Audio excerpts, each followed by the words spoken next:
I want to talk about how they do my man LeBron James. Let's put some things in perspective.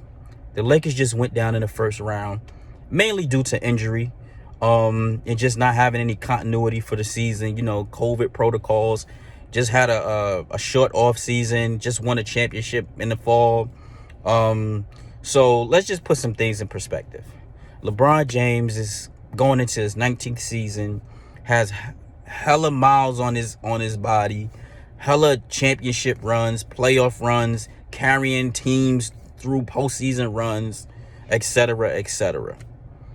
So we often ask, is he still the greatest player in the world? Possibly. He's definitely the smartest. It's arguable, right? Some people might say Kevin Durant, which is cool because Kevin Durant is a couple of years behind him in age and doesn't have as many miles on his body. So actually, he should be, if not neck and neck with him, he should be looking to take over. Bron has mad years on his body and his resume. Hella MVPs. I think four championships. Took his team to the finals in 2007 with who knows what. All respect due to those players, but not with another superstar. So I want us to really think about that before we criticize the brother. Like, we can criticize basketball. We can say we might not even like him might not even be a fan of him, which is cool. But just in a basketball sense, we have to understand this man is 36 years old, going on 37. And just came off of a championship. Bubble or no bubble, he had the mental toughness to keep his troops prepared. We have to understand, like, man, this is a career, like, we're going to miss him when he's gone. Like, the type of durability, longevity that he displays, I mean, like, I don't know. Like, my basketball mind doesn't go back as far as someone older than me. But I know Kareem had a very long career like that.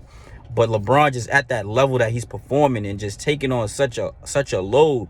Even with AD on his team, he was the Finals MVP last year.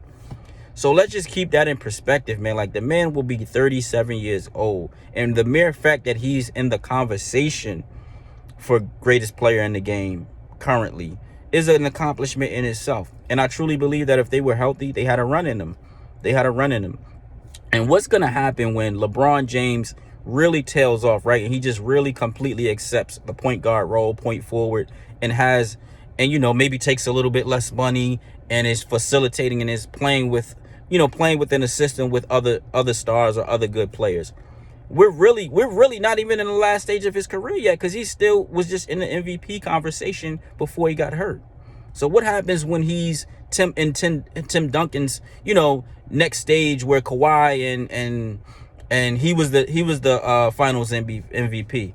When he's willing to take that step, this contract is up, and he's willing to take a lower step and still play, he still has an opportunity to be, a second star on a really good team. So, I just had to give those thoughts about LeBron James, because we're really, in sports, is always in media, it's always what have you done for me lately? Lately being last game. The world's falling and crumbling. But yeah, peace.